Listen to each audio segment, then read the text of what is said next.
So first of all, I would like Zoe to, for you to listen to her and you to evaluate her points and you decide what do you think.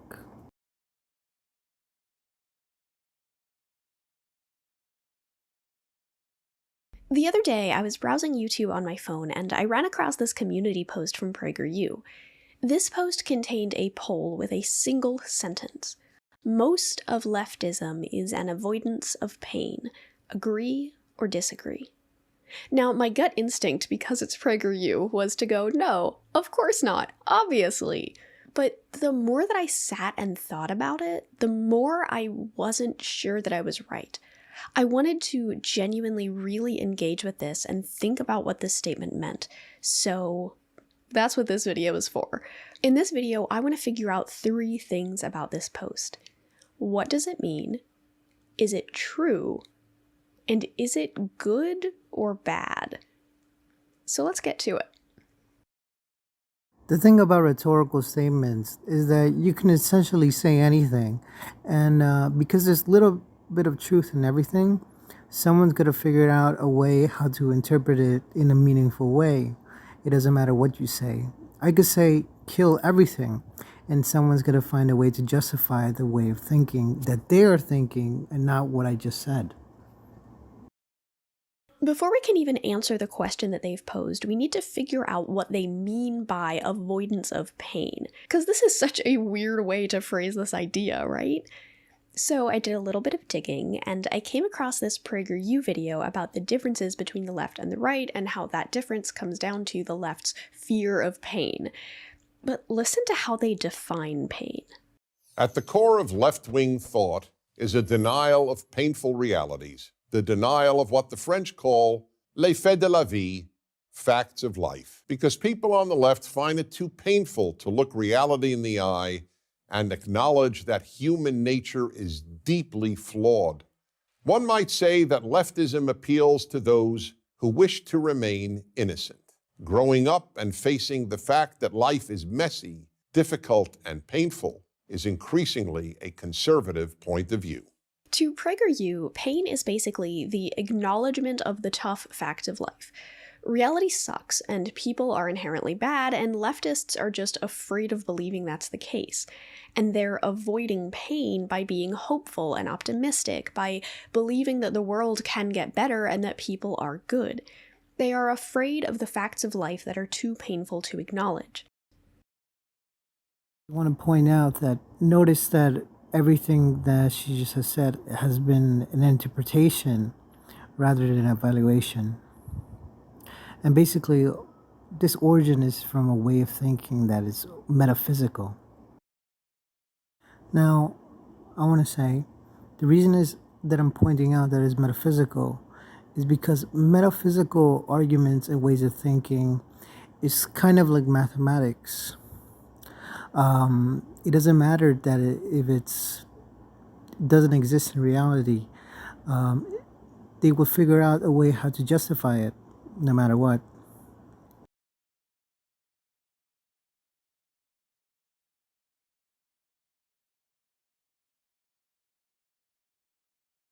But I think that pain is more than that, too. If we look at a lot of their other videos, we can see that pain to them is also hard work and failure and not getting your way. Pain is any amount of discomfort or conflict. And this is something that we could apply to any partisan issue. Like welfare programs. The left wants to give stuff to people who didn't earn it, and if those people want money or food or housing, they should work for it. You can't just have things for free, you need to suck it up and work hard. Or trans rights. The left doesn't want to acknowledge that there are only 2 genders and that gender doesn't change, and instead they want to pander to the feelings of trans people and tell them it's okay to feel that way, instead of telling them the hard truths of basic biology, or even COVID responses. The left is generally pro-vaccine, mask mandates, and social distancing measures, but people on the right are more in favor of the, well, we're all gonna get it eventually, so let's just let it happen and let herd immunity do its thing method. What she's basically trying to say is that politics has narratives that they try to push, in order to gain political power, either by votes or by funding.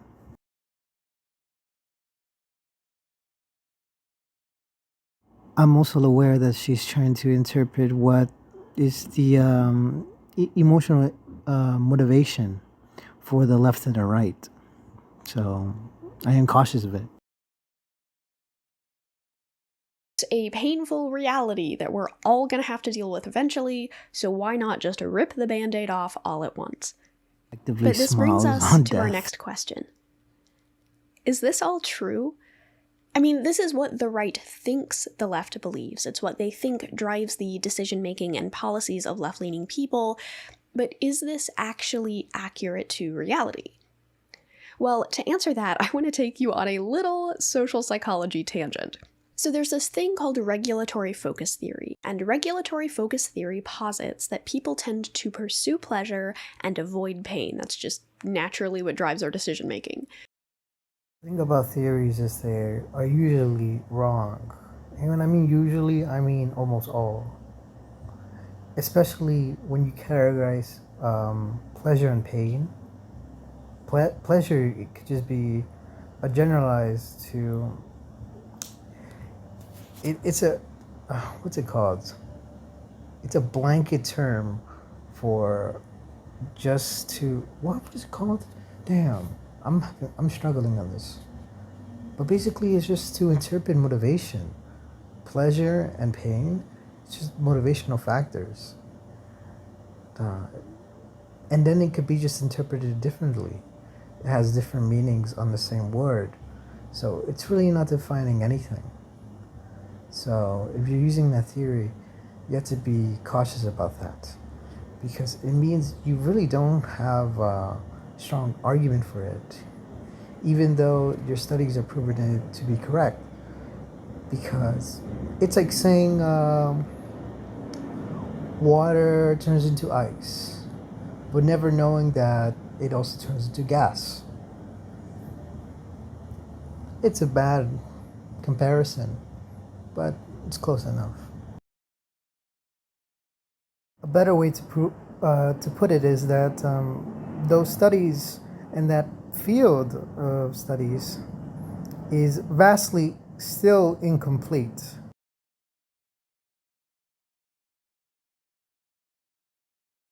For instance, you might buy a car that's cool and sporty, which would be pursuing pleasure, or what regulatory focus theory calls a promotion goal. Or you might get a car that's safe and reliable, which would be avoiding pain, or what regulatory focus theory calls a prevention goal. While we all use this paradigm to make our decisions, different kinds of people tend to prioritize one or the other more often. Studies have shown that individuals with an independent self-view tend toward promotion goals, whereas those with an interdependent self-view tend toward prevention goals. In other words, people who are focused on themselves as individuals prioritize pursuing pleasure, but people who see themselves as part of a community prioritize avoiding pain. The thing about that is that people are in both sides. People are interdependent and independent at all times. They coexist.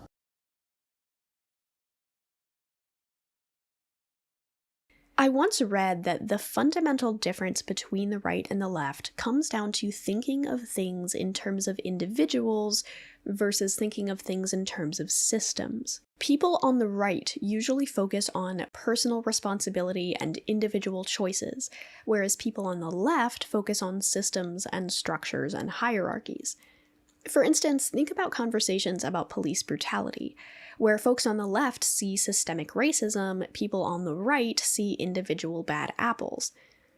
If we combine this with regulatory focus theory, then the conclusion is that people who see issues as individual tend toward pursuing pleasure. People who see things as systems tend toward avoiding pain. I'm going to have to disagree with that because both of the political parties show, both sides of those thinking. and they just approach it differently, but they are thinking both things. Also, to add, I think most of the times both the left and the right agree on things, but that they get skewed. But that's just normal in individual thinking, and they revert back to a generalized plan.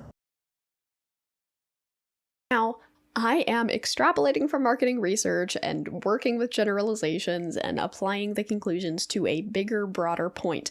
But if we are thinking in terms of generalizations, then it turns out PragerU is right.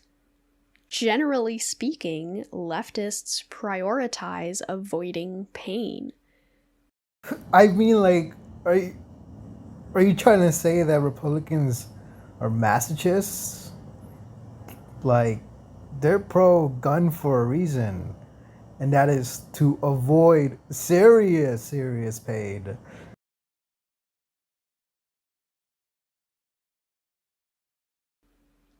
Sort of. The pain they're avoiding isn't necessarily an acknowledgement of life's hard truths. It's usually literally pain. It's physical, psychological, economic pain.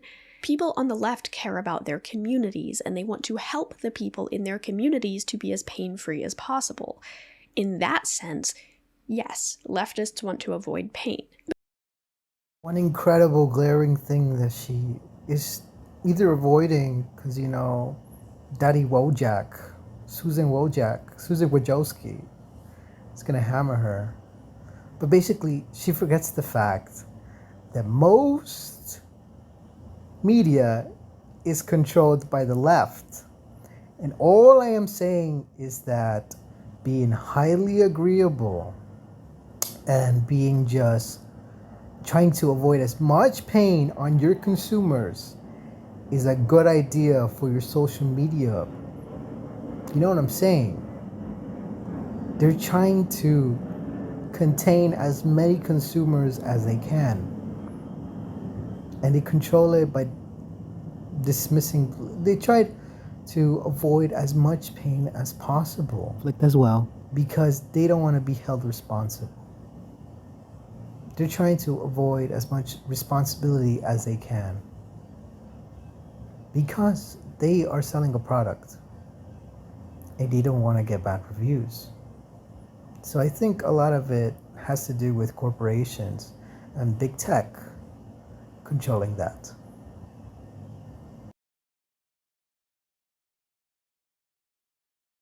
The best way I could put it is that they're trying to be advertisement friendly. And that's why they're so community orientated, even if their actions don't really reflect that.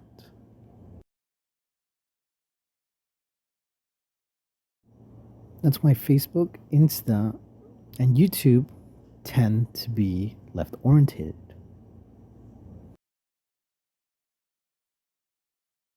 But let's take this back to PragerU's definition of pain.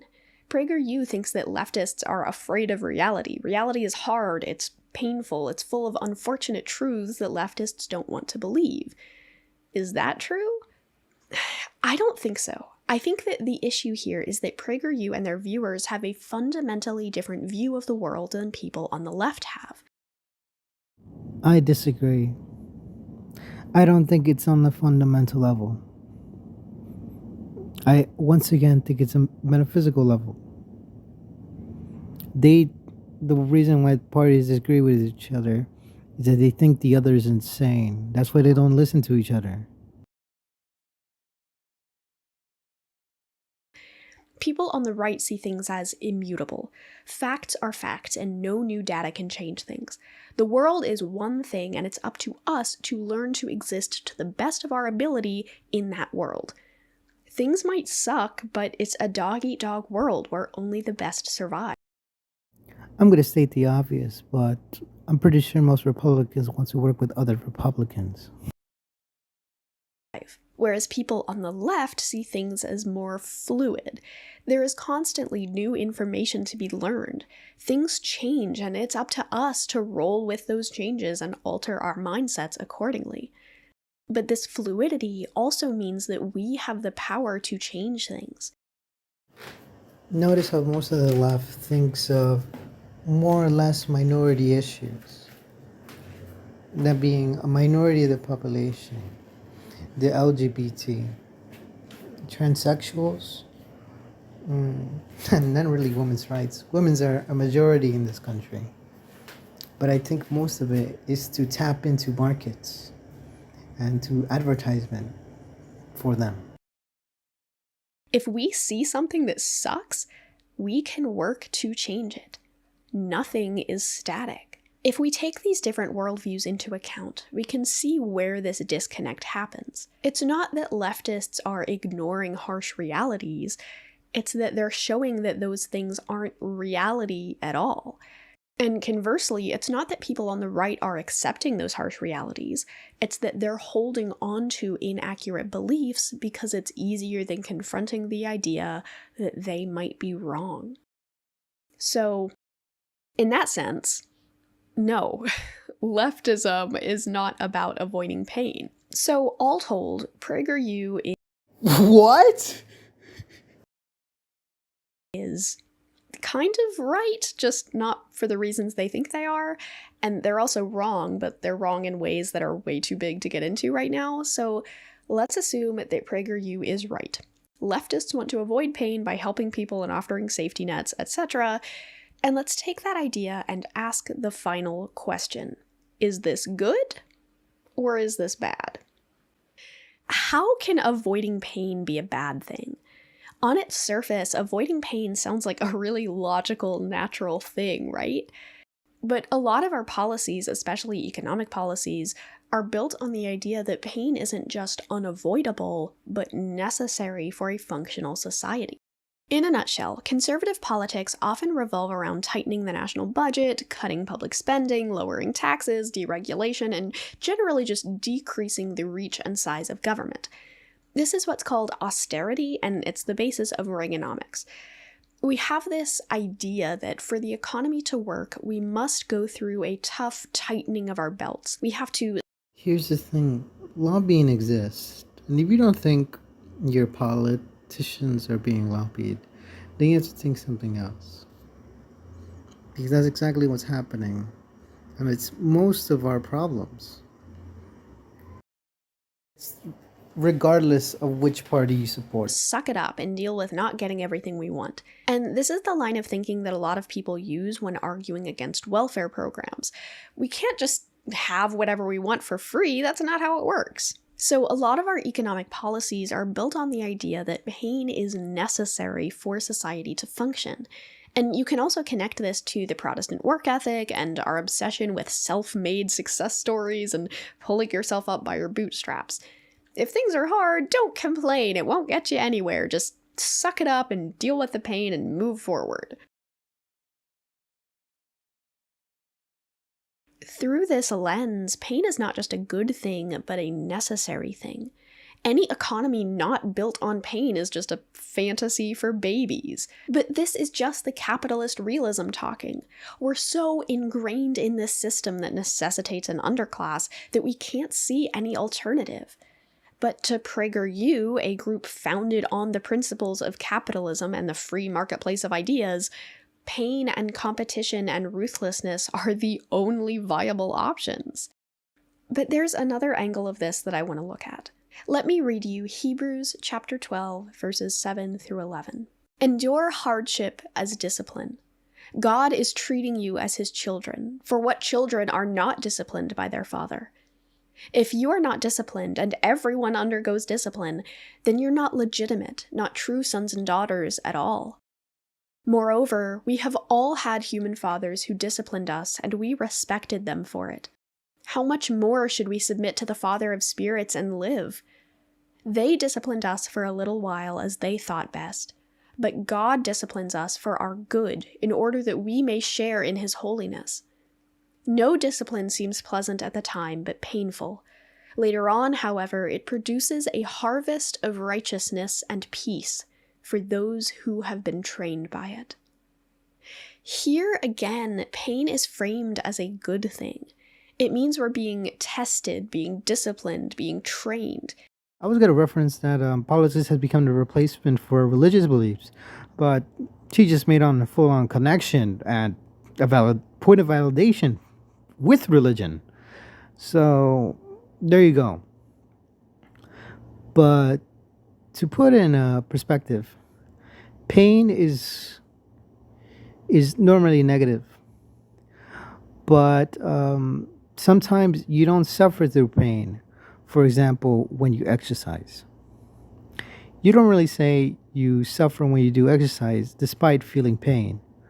It's a way of surpassing adversity.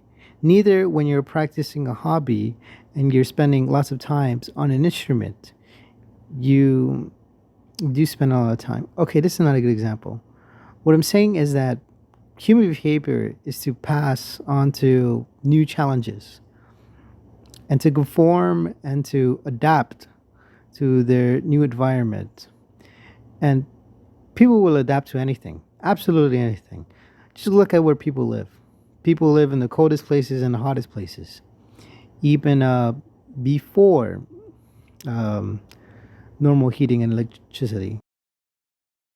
You have to go through hardships now in order to get reward later. No pain, no gain. PragerU preaches Judeo-Christian values, so it would be naive to think that they aren't aware of this biblical maxim of going through pain now so you can reach heaven.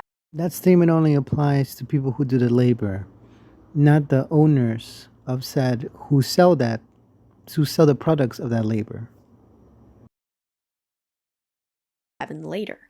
To PragerU, going through pain isn't just vital to a healthy economy, but also to the health of your eternal soul.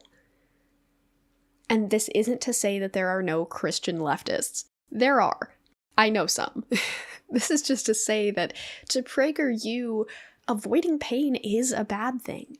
If something is hurting you, it is up to you to deal with that and move past it. And to leftists, it's not a good thing. Especially when it comes to things like austerity, people on the left are generally not a fan of the whole bootstraps, survival of the fittest thing. Well, people tend to express their opinions in the most convenient way for themselves. You can also say that the left is envious. In other words, they see injustice and unfairness. And instead, if systems are hurting people, it's up to us to change those systems so they stop hurting people in the first place. And let's not forget that the whole thing comes down to whether people are fundamentally good or bad. Dennis Prager says that the left has posited that human nature is good. So when people do bad things to other people, some outside forces are responsible, not human nature. I think what he's trying to say is that the left has ways of demonizing people who step outside their bounds, who don't pledge loyalty to them. And I would say they do it more than Republicans. I feel like Republicans make more an effort for more people to join their cause rather than the left. The left expects you to do it. And it comes from their perspective. This perspective of clearly envy and of injustice. People are good, then it must be systems to blame for bad things. And if systems are to blame, then we can change those systems to prevent them from hurting people. But if people aren't good, then people are to blame. And it's up to individuals to get through the pain, because getting through the pain is the only way to get what you want. The tough thing about these questions is that there isn't a real solid answer to any of this. There is an answer. First of all, humanity hasn't come up with any problems they haven't been able to solve yet, or even hypothesize. So what I'm trying to say is that to find the answer, all you have to do is take away the metaphysical. In other ways, yeah, stop speaking at a metaphysical level. Speak in a physical level, in what you observe, what you see, and how do you how do I say this? Only look at the physical terms. Only look at how things react to it, and try to study it closely. Try to examine it closely, and try to reproduce it as many times and see if it's in the law or not. But please just look carefully at the variables and see if the variables have changed and your outcome has changed. Just eliminate that conclusion because it's completely different. You can only compare it to very similar circumstances.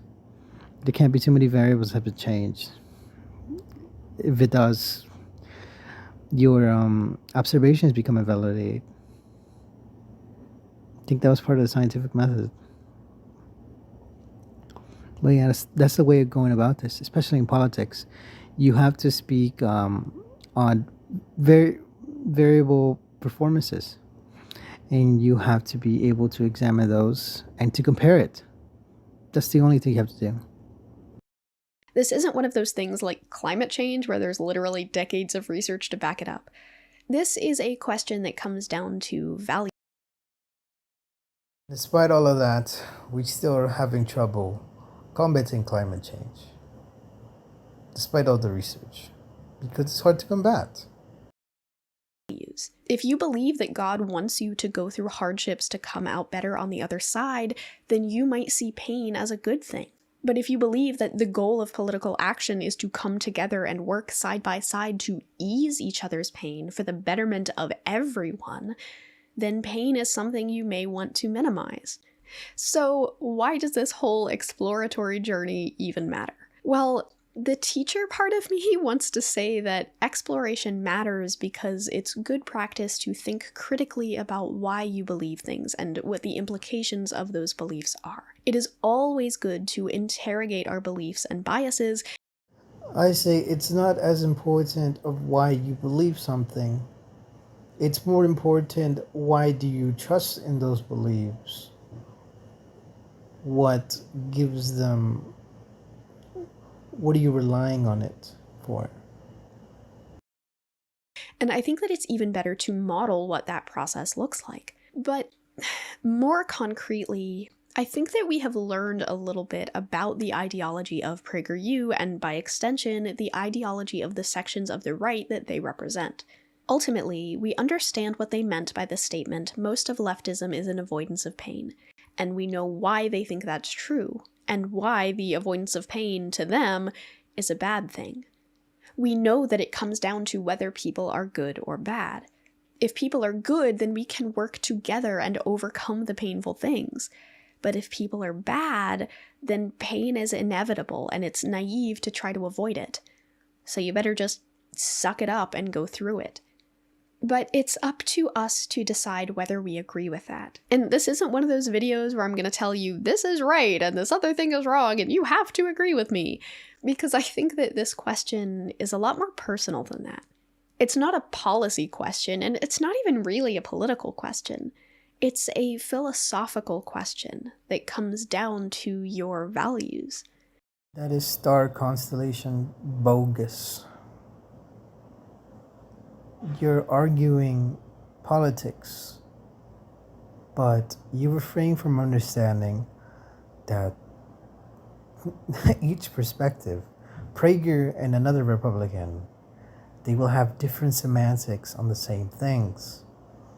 And part of our main reason of disagreement is our semantics, both left and right and independent. Everyone. So feel free to share in the comments whether you agree with this or not. Personally, I am a very optimistic person who believes in the goodness of humanity or whatever, and I think that there are ways to learn and grow that aren't painful. I am hopeful, and I believe that there is a future that is better, where there's less pain and where things can be good for everyone. I just think that it's going to be a whole journey to get there. saying there's gonna be a long journey to get there or a bumpy journey to get there. It's coming from a privileged perspective. You are thinking we might survive to to reach that point, which might not happen, especially being you. We're probably not gonna be old enough to actually see that. Think about where we were 100 years from now. I mean, 100 years ago, not a lot has changed. I meant politically.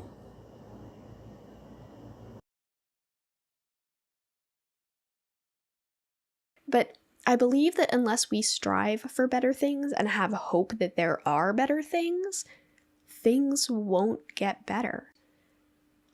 But that's just me. So let me know in the comments what you think, and I'm really looking forward to reading all of your responses. But until next time, be safe out there, folks. Thanks for sticking around to the end of the video. This one was a little different from my usual stuff, but I've been trying some new things recently. So actually, this video was actually gonna compare a lot with more political beliefs, more metaphysical in religion, and what the meaning of hate and pleasure is. I was gonna go more in, the guilty, whatever sins there are. For example, pride, greed, and gluttony. I was gonna go more into that, but I couldn't because it was just not necessary. But I did prepare it before it. I was watching the video. Basically, it was my first response reactions. I did have to repeat some because the audio would just delete, but that's whatever. So yeah, this video was going to be a lot longer, like 2 hours. I literally have like 80 photos that I was going to bring up, but I never had to bring it up because it wasn't necessary. So I'm just being in my sorrow and my agony. Whatever. I don't really like how she explained things. She kind of went in circles. She didn't really define anything strictly. I don't know. But most people don't do that. It's not her fault. It's not normal. It's not a normal custom. But I really do miss the time where, what was it? America used to have the 11th, what was it? 11th grade reading level? Now it's like 4th grade reading level, the average reading level. Damn, we went downhill. I tried to read a book. Those old books, I got lost. I can't read those. That's too difficult. They're too eloquent. It's not fair. Okay, that's it. I'll be putting down the video below in the description. Nah, I'm gonna put it in the comments.